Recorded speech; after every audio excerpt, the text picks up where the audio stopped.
পশ্চিমবাংলায় একটাই স্লোগানে উঠেছে যে বেগম হটাও রাজ্য বাঁচাও। তৃণমূলের কোনো নেতাকর্মী নেই, এগুলো হচ্ছে চাকর বাকর। ওদের কোনো নেতাকর্মী নেই, দলের কোনো আদর্শ নেই, কোনো ডিসিপ্লিন নেই। এবং তৃতীয়বার যেটি মমতা সরকার আসে, জনগণের একটা লাভ, চাকরি চুরি হবে, কারখানা হবে না, শিক্ষা চুরি হবে, হসপিটাল চুরি হবে এবং দিনের পর দিন আর্যকর ঘটবে। এইগুলো নিয়ে মানুষ আনন্দ করবে। নাটক করতে গিয়েছিল উনি 90% এসআইআর হয়ে যাওয়ার পর উনি যাচ্ছে সুপ্রিম কোর্টে।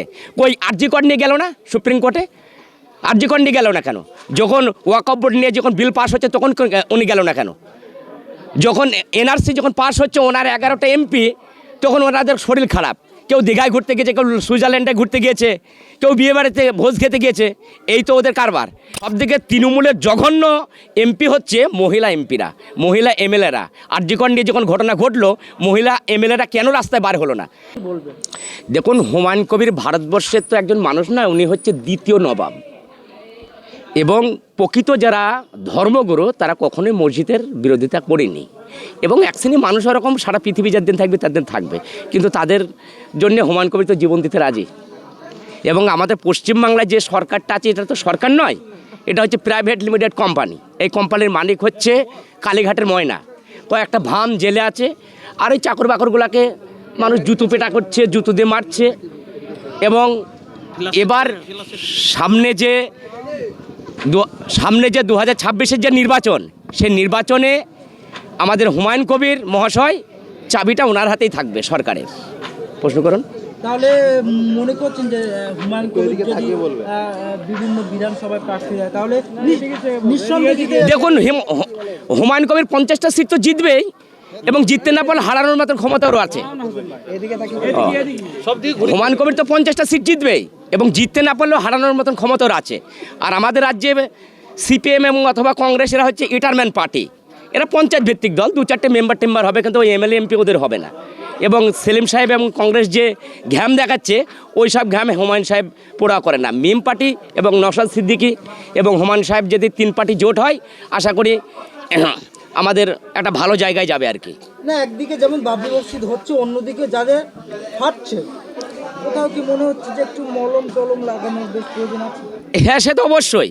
আমাদের মুসলিমদের যে ঐক্যবদ্ধ, আমাদের দিদি যে মুসলিমদের ভোট নিয়ে যে সরকারে বসে, এবার আর সেটা হবে না। ওর বাড়া ভাতে ছাই হুমায়ুন কবির সাহেব একেবারে। আপনারা ফুল সমর্থন করছেন? অবশ্যই, 100-র মধ্যে 100। আগামীকালকে হুমায়ুন সাহেবের আধা পরে আসছে, উনি জনসভাতে দেখে নেবেন আপনারা ওনার কতটা কর্মী সমর্থক আছে।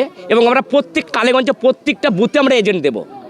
এবং আমরা এই গ্রামে আশা করি আমরা 7টা বুথের জায়গায় 5টা বুথে আমরা লিড দেব, বিপুল ভোটে লিড দেব। কিন্তু যারা পুরনো তৃণমূলের নেতাকর্মীরা বসেছিল, তারা আবার হুমায়ুনকে দেখে আবার কোমর বেঁধে। দেখুন, তৃণমূলের কোনো নেতাকর্মী নেই, এগুলো হচ্ছে চাকর বাকর।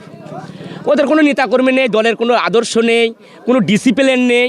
এবং তৃতীয়বার যেটি মমতা সরকার আসে, জনগণের একটা লাভ, চাকরি চুরি হবে, কারখানা হবে না, শিক্ষা চুরি হবে, হসপিটাল চুরি হবে এবং দিনের পর দিন আর্যকর ঘটবে। এইগুলো নিয়ে মানুষ আনন্দ করবে। এবং মমতা ব্যানার্জি হচ্ছে পলিটিক্যাল ম্যানেজার, শিল্পপতিদের ম্যানেজার। উনি তো গরিব মানুষের কোনো কাজ করেনি। ওই খয়রাতি করে দেশ কোনোদিন এগিয়ে যায় না। আমাদের দরকার শিক্ষা, স্বাস্থ্য। হুমায়ুন সাহেব এগুলো নিয়েই তো লড়ছে আর কি। দাদা, মুসলিমদের মাসিয়া ছিলেন মুখ্যমন্ত্রী মমতা বন্দ্যোপাধ্যায়, এবং হুমায়ুন কবির তিনি যখন বাবরি মসজিদ করেন তাকে সাসপেন্ড করা হলো, এবং সামনে 26 বিধানসভা নির্বাচন, সংখ্যালঘু আজ তার থেকে মুখ ফিরিয়ে নিয়েছে। অবশ্যই ফিরিয়ে নিয়েছে। রাজ্যের মুখ্যমন্ত্রী মমতা বন্দ্যোপাধ্যায় তিনি শেষবারে ক্ষমতায় থাকার জন্য তিনি সুপ্রিম কোর্টে গেছিলেন, অনেকে মন্তব্য করছেন ওসব নাটক করতে গিয়েছিল উনি 90% এসআইআর হয়ে যাওয়ার পর উনি যাচ্ছে সুপ্রিম কোর্টে। কই আরজিকর নিয়ে গেল না সুপ্রিম কোর্টে? আরজিকর নিয়ে গেল না কেন? যখন ওয়াকফ বোর্ড নিয়ে যখন বিল পাস হচ্ছে তখন উনি গেল না কেন? যখন এনআরসি যখন পাস হচ্ছে, ওনার 11টা এমপি, তখন ওনাদের শরীর খারাপ। কেউ দীঘায় ঘুরতে গিয়েছে, কেউ সুইজারল্যান্ডে ঘুরতে গিয়েছে, কেউ বিয়ে বাড়িতে ভোজ খেতে গিয়েছে। এই তো ওদের কারবার। সবদিকে তৃণমূলের জঘন্য এমপি হচ্ছে মহিলা এমপিরা, মহিলা এমএলএরা। আরজিকর নিয়ে যখন ঘটনা ঘটলো, মহিলা এমএলএরা কেন রাস্তায় বার হলো না? মহিলা এমপিরা কেন রাস্তায় বার হলো না? তাদের তো হওয়া উচিত ছিল। তাদের কি ঘরে মা বোন নেই? তারা প্রকৃত মহিলা নয়। কিন্তু তৃণমূলের একাধিক নেতৃত্ব তারা বলছেন যে যতই করে হামলা জিতবে আমরা। দেখো, তৃণমূলের কোনো নেতৃত্ব নেই, এগুলো শিল্পপতিদের নেতৃত্ব। তৃণমূলের কোনো নেতৃত্ব নেই, এগুলো শিল্পপতিদের পলিটিক্যাল ম্যানেজার। এরা কর্মচারী। শিল্পপতিদের কর্মচারী, এক কথায়। ইলেকট্রন বন্ডে তো টাকা নিয়েছে, 367টা কোম্পানির সঙ্গে টাকা নিয়েছে, শ্যাম্পু কোম্পানির সঙ্গে টাকা নিয়েছে, সব থেকে বেশি টাকা নিয়েছে বিদ্যুৎ কোম্পানির সঙ্গে। কিন্তু এই রাজ্য সরকার যে কবার ক্ষমতায় এসেছে, অনেকে মন্তব্য করছে যে রাজ্য সরকার মানে চুরি করে ক্ষমতায় এসেছে, তাহলে শেষবারে কি আবারও কি চুরি করে ক্ষমতায় কি আসবে? না না না, ও চুরিটা করবে কোথায়? চুরিটা করবে কোথায়? যারা দিদিকে ক্ষমতায় নিয়ে চলে তারাই তো নামাবে, সেটা মুসলিম, একমাত্র মুসলিমরা, এবং সেটা হুমায়ুন বাবুর কবজায় এখন বর্তমানে। ভোট আসলে যে মুসলিমদের সাথে কেন মমতা বন্দ্যোপাধ্যায় খেলে? মমতা ব্যানার্জি এগুলো তো নাটক করে। উনি তো বেকারদের 1,500 টাকা দিল, মহিলাদের 500 টাকা দিল, তা ইমাম ভাতার কই সে বাড়ালো না কেন?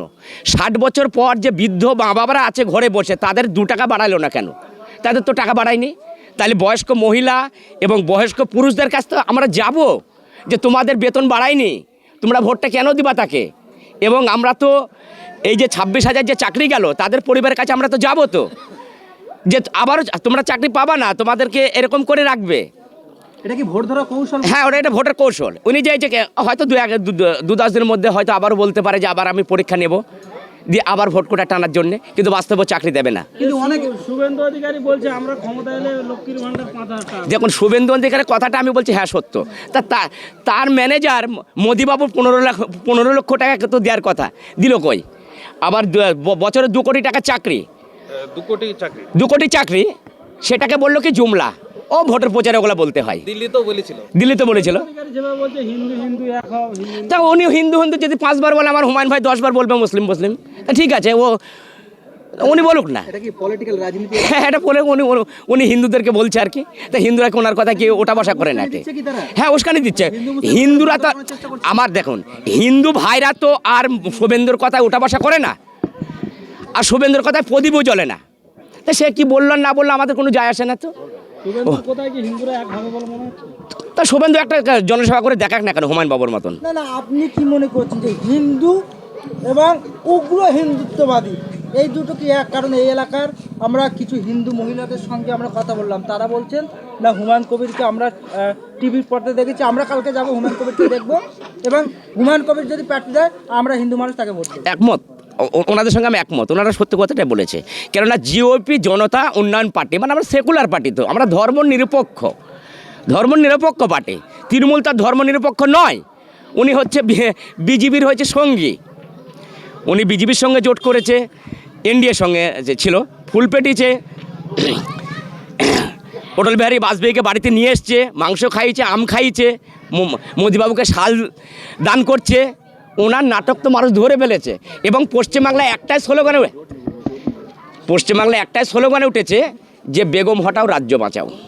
সামনে 2026 বিধানসভা নির্বাচন, সকলে তৃণমূল অর্থাৎ বিজেপি বিরোধী জোটে আসতে চলেছে। জোট নিয়ে কি দেখুন ধোঁয়াশা, আপনি সাধারণ মানুষ হিসেবে কি মনে করেন? জোট করলে কি সরকার কি পরিবর্তন হবে 26? দেখো, জোট নিয়ে বলতে জোটটা আমরা কার সঙ্গে করব? বামফ্রন্টের যে শরিক দলগুলো আছে তাদের তো সাইনবোর্ড ছাড়া কিছু নেই। ফরক বোলার, আরএসপি, সিপিআই, তাদের শুধু নামটা আছে। সিপিএম তাদের 34 বছরের শাসন দেখেছে, লাল ফেটটি কালো ফেটটি তাদের তো দেখেছে। সিঙ্গুর নন্দীগ্রামে 80 বছরের বৃদ্ধ মা বাবার বুকে লাথি মেরেছে, মায়ের সামনে মেয়েকে ধর্ষণ করেছে, মেয়ের সামনে মাকে ধর্ষণ করেছে। এ হচ্ছে সিপিএম। এবং 77 সালে জ্যোতি বসু বেতার ভাষণে বলেছিল যে জাল যার খাল তার, নাঙল যার জমি তার। সেই সিপিএম চাষিদের বুকে লাথি মেরেছে, জমি কেড়ে নিয়েছে, জাল কেড়ে নিয়েছে। সিপিএম তো বামপন্থী দল নয়, সিপিএম তো বামপন্থী দল নয়, ওরা মুখোশধারী বামপন্থী। জোট করলে কি সরকার পরিবর্তন হবে? দেখুন, জোটের প্রয়োজন নেই। আমাদের হুমায়ুন সাহেব এবং নওশাদ ভাই এবং মেম পার্টির সঙ্গে তো আমাদের অলরেডি জেট হয়েই গেছে। আমাদের এই 3টে থাকলে যথেষ্ট। দেখুন, জোটের নৌকার মাঝি হচ্ছে জোটের নৌকার মালিক হচ্ছে হুমায়ুন বাবু, আর নওশাদ ভাই হচ্ছে ম্যানেজার। এবার কেউ যদি যাত্রী হিসেবে উঠতে পারে, আমাদের কোনো আপত্তি নেই।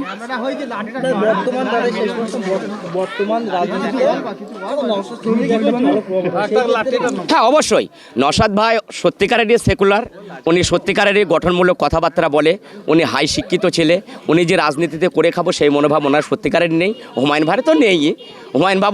হুমায়ুন ভাইয়ের বাবা 16 কাঠা জমির জন্যে 50 বিঘে জমি বিক্রি করেছে, তার ছেলে হুমায়ুন। তা সে কি করে খাওয়ার জন্য এসছে নাকি? এই সরকারটাকে পরিবর্তন করার জন্য হুমায়ুন সাহেব দল তৈরি করেছে।